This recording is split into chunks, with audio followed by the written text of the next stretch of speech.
Hi, welcome to Come to Think of It, a program where we talk about things that matter. I'm Casey Scott, your host, and my guest today is once again Roget Lockard, an addictions counselor, and we've been talking about the nature of addiction. Roget, welcome to the program. Thank you, Casey. Last time we were talking about the alcohol, not just the alcoholic, but the addict reaching a bottom and then making a transition to this thing called sobriety, noting that abstinence is not the same thing as sobriety, but only a requisite condition for sobriety. Mm-hmm. It's interesting because the word sobriety in the original Latin, the Latin root means prudence. So I thought that was very, very interesting. And in Spanish, it has many meanings: over, beyond, usually in relationship to something. Mm-hmm. So, and it is, in a sense, getting over something, beyond something. So I thought that was an interesting little piece. Linguistically, abstinence and sobriety are not the same thing at all. Right. So the other thing is, I would like to, we began talking about the 12-step recovery and a little bit of its history. I would like in our looking at the 12 steps to remain focused on the original paradigm that was articulated, that you articulated. And let me see if I have this, if this summation is accurate, but that addiction results from an attempt to gain a satisfying existential experience of self through the manipulation of some technology of control. Does that sum it up about right? The thing I would fine-tune it is to say that it results not ultimately from the attempt, but initially from the spectacular success in doing so. Yes. That every addiction has a lift-off period, which may vary from hours or days or weeks to decades, during which period of time the technology in question is working, ranging from quite well to well enough. The other thing is that in looking over the 12 steps, I cannot help but notice that in summation they do lead to a satisfying existential experience of self, but not through control. So with that background, let's look at step one, which I will read from the book Alcoholics Anonymous. We admitted we were powerless over alcohol, that our lives had become unmanageable. And I just want to, one more observation I want to make, and that is that the steps are all written in third person plural, and they're all written in the past tense. So that immediately says this is a group of people sharing their experience, which is core to this program. Yeah. So we actually talked a lot last time about some aspects of this step, I think. So, but maybe you'd like to expand just a little bit on it. Well, let me start in a very embracing way, and then narrow the focus down to the first word or two. The first step corresponds to the opening experience that feeds into addiction that we were just talking about, in the sense that that initial discovery that I have come across this technology, this controlled methodology that allows me to be a version of myself that I so much cherish over any prior experience. In step one, that great experience of I can make this happen. I can sculpture my own existential condition, and it's a triumph of the first order. We go all the way to the other end of the spectrum, and we find that basically what step one is telling us is, or what is being admitted, and that's the little piece I want to come back to, is, well, I can't. I mean, if one were to sum up the first step in 2 words, those would be my selection. I can't. And that's not just unfortunate, it's catastrophic, because by the time one arrives at that place, the conviction that life works best initially, and then ultimately the only way that life works is if I can manage this somehow. Even when all evidence points otherwise. Because there is no other base of experience for the person to fall back on and to lean back against. And so when they, if first of all, they have the good fortune to come into a situation where they're exposed to this point of view, this approach, then the news that they initially get, which is, sure, you can achieve the transformation that we, as you say, third person plural, that we have accomplished. For starters, you need to admit, their word, that you can't. And that's like saying all you need to do is just agree to do without oxygen for the rest of your life. And it really feels like that.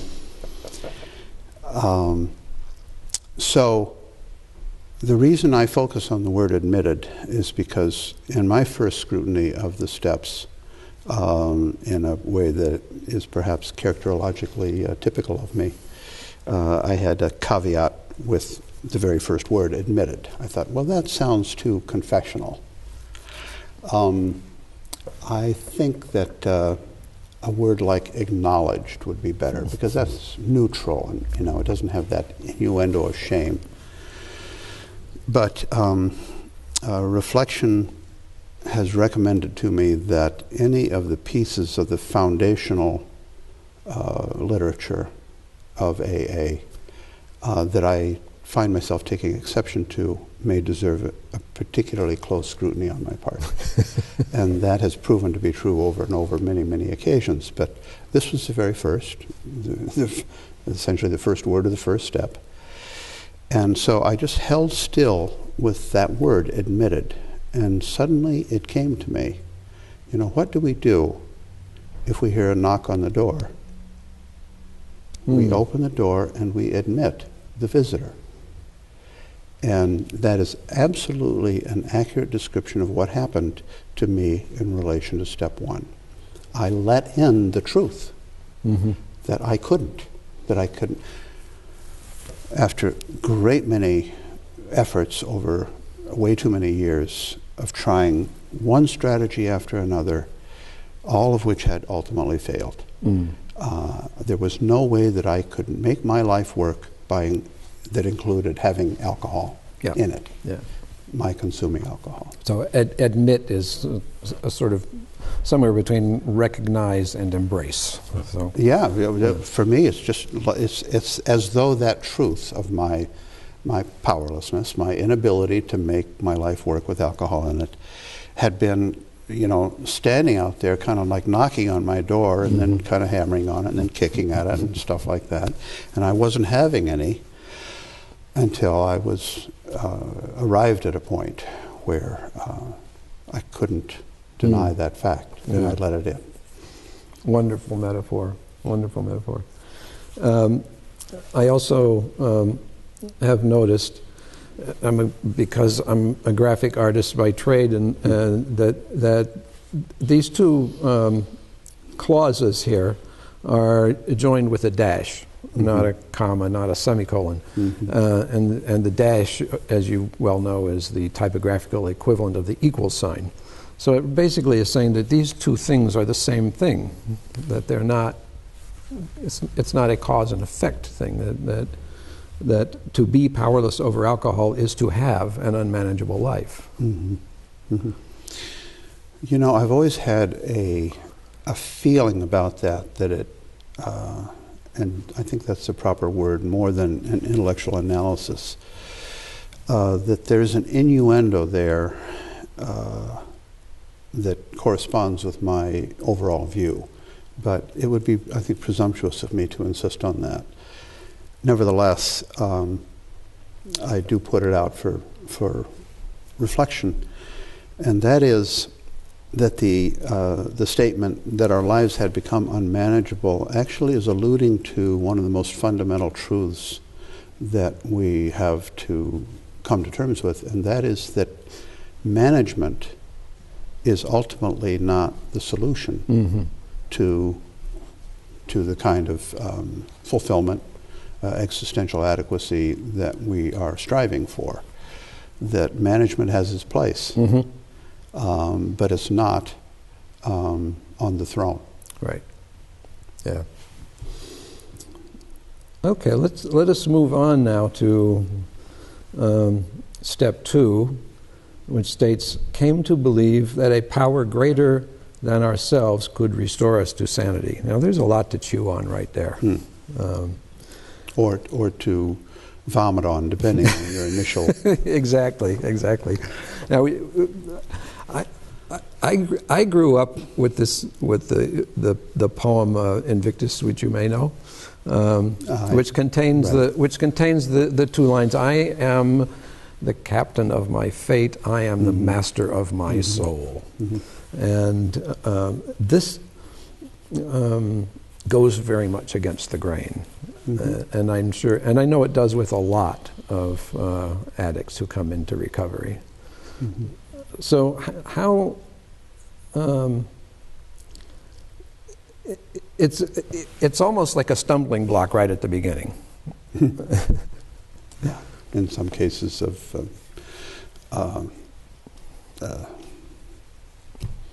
what's the tallest mountain in the world?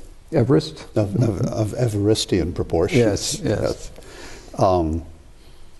Yeah, it's a formidable stumbling block for some people, and indeed it's a fatal one for some people, because they are unable to contemplate it without it inescapably having theological considerations that they find repugnant, unacceptable, insupportable, whatever.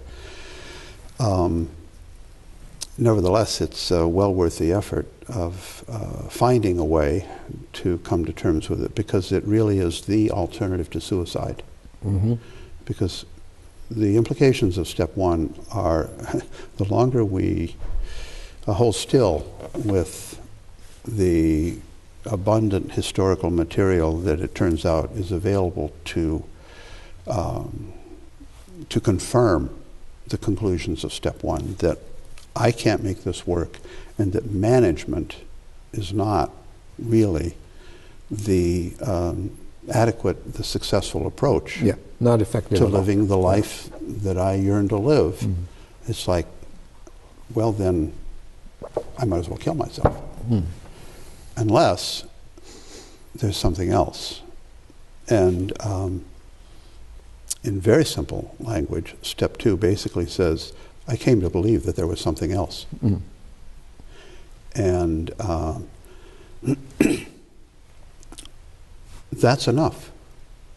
It doesn't have to be a particular something else. In the literature, in the big book, I believe there's some point where they're trying to reassure people who find theology of any sort, deism of any sort, repugnant, and they say it can be, electricity. Mm-hmm. It can be, of course, a popular one for many people is the AA group that they are finding to be such a source of support and inspiration and illumination and so forth. The important thing is simply that there's something that's not me out there that I can lean on take strength, inspiration, whatever vocabulary works for you. There's AA, I would say, just bends over backwards to be accommodating. And I'm aware that there are, in New York City, not surprisingly, there are AA meetings that are, by definition, atheists. And thriving, thank you. And each of them comes to terms with the second step in their own way. The important thing is that there be that belief that there's something out there, whatever it may be, whether it's a guy in a white beard up on the clouds, or any other construct, something out there that can. Now, interestingly, it says restore us. Yes. To sanity. Yes. As if we had it in the beginning. There's that. But that also tends to be a really provocative proposition for many people. What do you mean sanity? I'm not insane. I'm just, alcoholic. I drink too much. Right.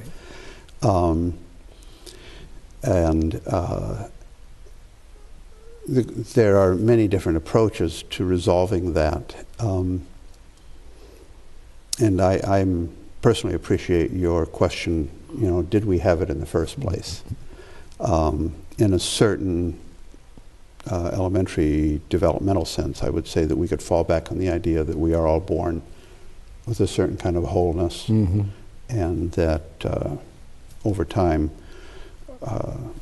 that becomes compromised, fragmented, disintegrated, whatever.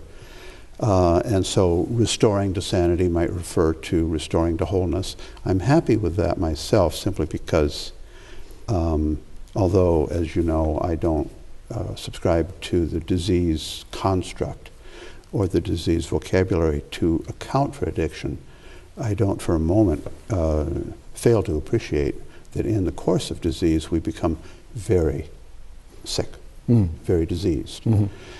And the word that's appropriate to redress sick is heal. And the core linguistic base of heal is whole. It's becoming whole. Yeah. So it's very plausible to look at the second step, basically saying then, even though I've discovered in the first step, or acknowledged in the first step, that I, through my own willful agency, cannot make my life work, I have come to appreciate that there is something there that I can access, that leads me, that moves me toward wholeness, toward integration, toward being more and more faithful to my real self. Yeah. Another point, again going back to the paradigm about the power greater than self, is that the addict arrives at the door to recovery with already a power greater than self, and that is the addictive technology. So if you're going to address that with something else, it had better be a power greater than the addictive technology. Right. Yeah, it is often a useful, thought-provoking tack to take with somebody who's in this early, coming to terms with these basic propositions, who want to say, I can't believe in a power greater than myself. And I know someone brought that to my attention early in my sobriety and said, well, wasn't that alcohol for you?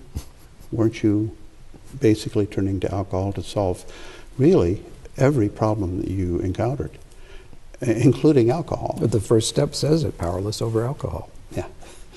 But I would try to solve the problem of alcohol with alcohol. So now that, for one thing, evokes the question of sanity, but it also evokes the realization that, I actually had an uncanny faith in the power of alcohol Yeah. to take care of me. Mm-hmm. Yeah. So then the next step, step 3, says, made a decision to turn our will and our lives over to the care of God as we understood him. Mm-hmm. Now, again, there's a lot in there. Yeah. But I suppose if one has come to believe that a power greater than oneself is the answer, then it would make sense to make that next step. As long as, once again, as long as you can get over certain linguistic hurdles. Mm-hmm. One of the few areas, excuse me, one of the few areas where I would, in fact, if it were offered to me as an option, where I would propose changes in the language of the steps, as impertinent as that may sound, is I would,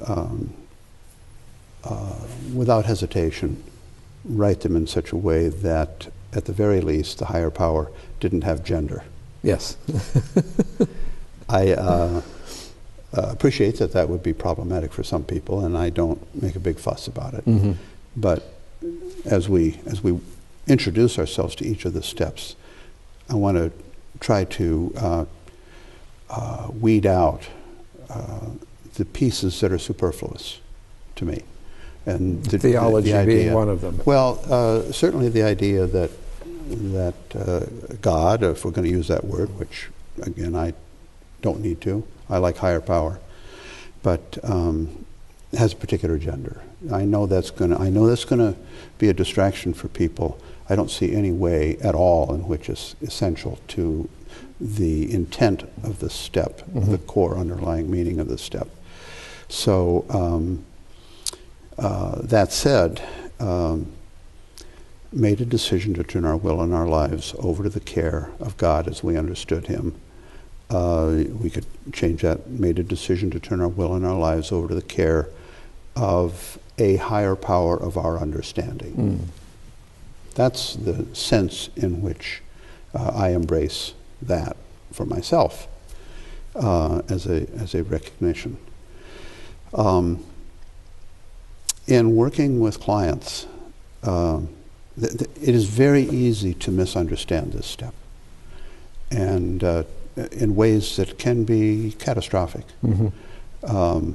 And to try to get to that, often in working with clients, typically who are fairly new to the AA program, but sometimes people who've been around for a while, I will write words on my board, my wipe-off board in the office, and those words are, we turned our will and our lives over to the care of God. We turned our will and our lives over to the control of God as we understood him. Mm. And I've just given away the punchline here, or one of the punchlines. Yeah. Because then I look at the person and I say, right, and very often they'll say, yeah. Perhaps because they haven't examined it closely, but in any case. And I'll say, well, look again, because there's some problems with that. And one of them I just gave away. It's not control. Mm-hmm. And that is so key. I can hardly overemphasize that. This is not, I decided I was going to be God's little puppet, yeah. and simply acting out the orders and instructions and so forth. When we raise our children, the children that are in our care, I hope and pray that we don't view that as a situation where we're striving to get them to simply become compliant in every regard. Mm-hmm.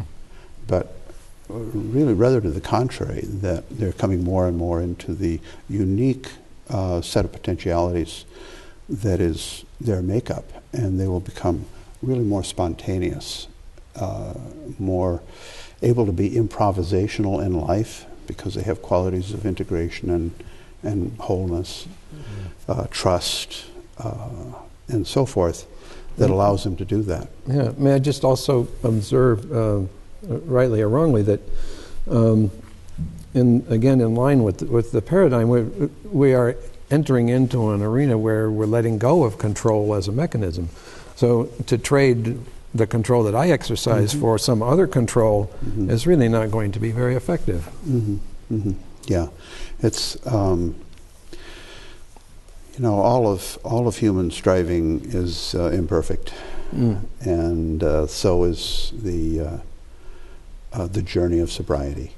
Every person who sets out on that journey does it to the best of their ability, perhaps.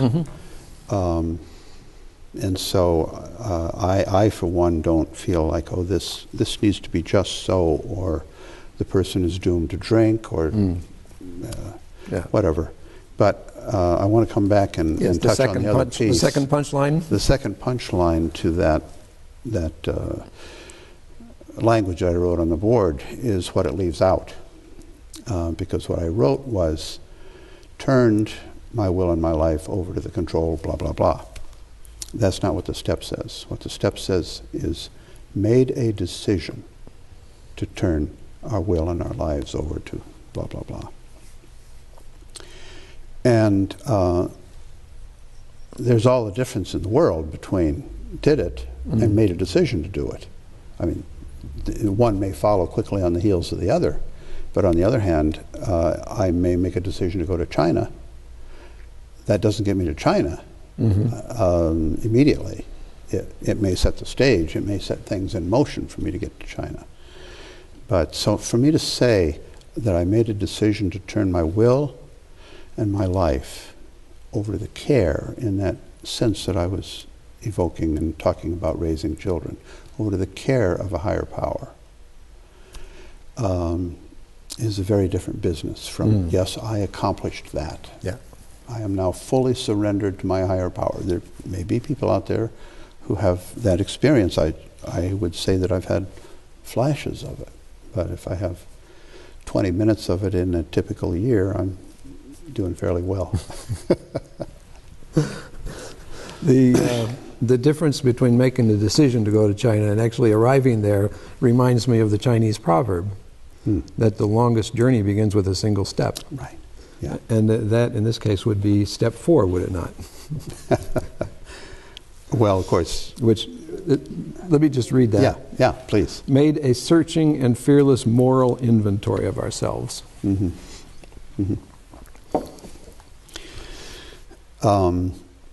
I believe in our last show, didn't I talk about the idea that in a very concise version, the 12 steps could be broken down into two stages, two undertakings? I'll repeat it just in case it's not a repetition. Yes.